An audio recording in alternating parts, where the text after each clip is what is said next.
Hey, how's everybody doing today? My name is Matthew Hartley, and today we're going to be going over fall protection in the general industry. I've been in construction for approximately 20 years. I'm kind of new to general industry, so today we're going to go over identifying fall hazards, preventing injuries, identifying proper guardrails, and recognizing special situations that you're going to need for fall protection. Generally speaking, we're also going to go over some types of fall protection, proper PPE, and safety concerns and how to report them to your supervisors. We're going to go over this all today on an oral presentation, so we're going to skip the PowerPoint and death by PowerPoint, and hopefully we don't go over too much.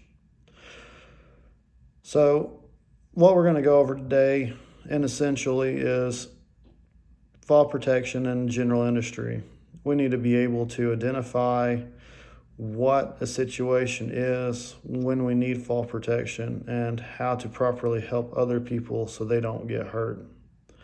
The most generalized area that we're going to look at today is elevated working surfaces, and if it's over 4 foot, OSHA is requiring us to have a guardrail or handrail of some sort, and also a toe board.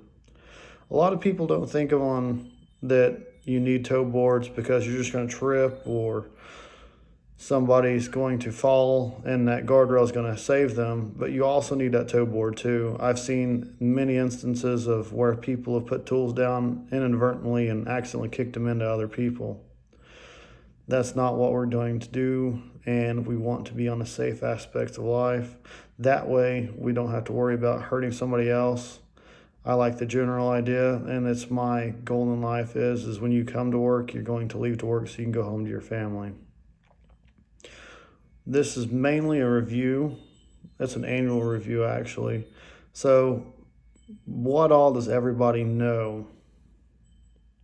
Now, if we think about it, we already know that if you're going through a general industry area, you have to have guardrails over vats, and this goes for the oil field also, that if you have an open pit, you don't want anybody that's going to be accidentally falling into that pit and they could drown or somebody find them later down the road. We also want to identify that if there's holes in a walkway, that they're not over a 4-inch circumference where a 4-inch spear could fall through, because that goes against code also. We're going to also look at fall protection.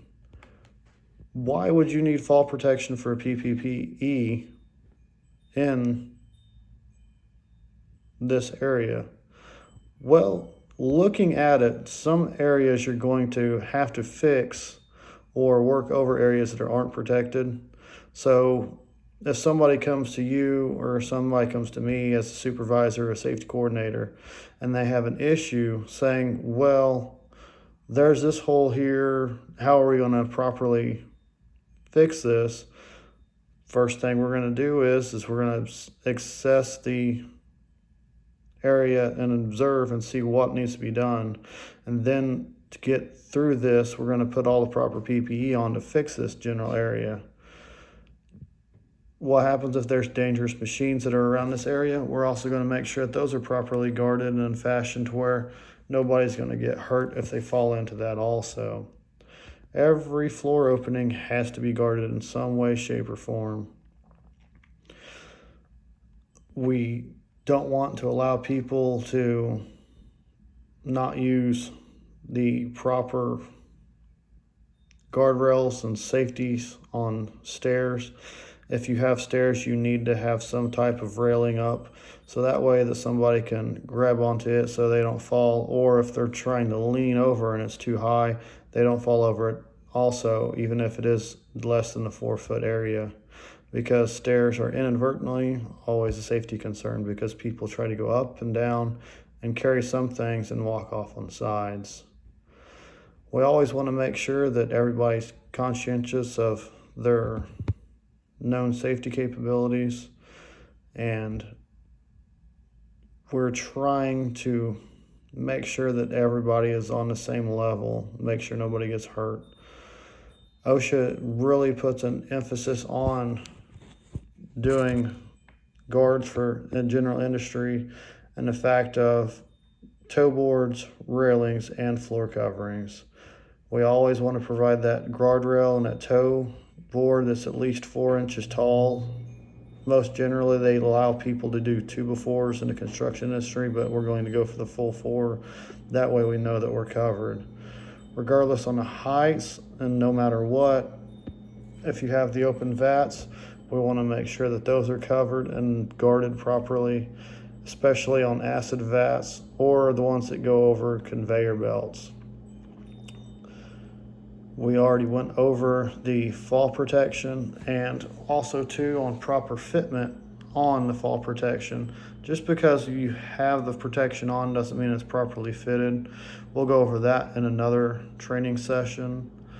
We always want to make sure that we keep good groundkeeping rules also. We want to make sure that under OSHA's main objective really is to make sure that everybody is in a safe and work-free environment, known with free of damages, with free of known dangers. So basically, if somebody is working with you and they just start throwing stuff on the floor, that's creating a damage or a dangerous area. And we always want to have those working conditions in a safe and well-kept area. So that way we don't have to worry about these tripping issues and having to use the guardrails as a last resort. We also want to train workers on job hazards that are around. That way the guardrails are known and we don't have to worry about people falling.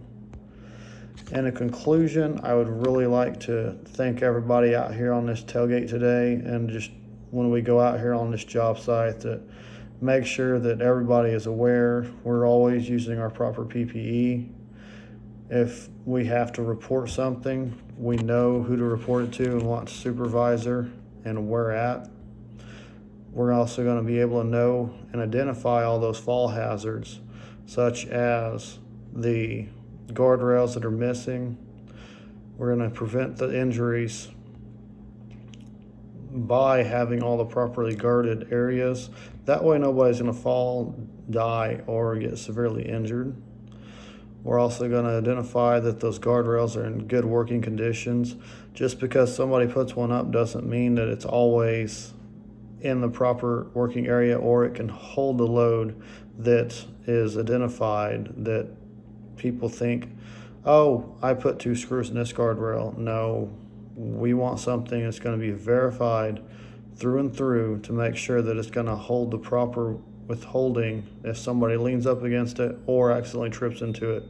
We don't want it to break in the middle of a fall and then have to worry about ending up in a vat of acid.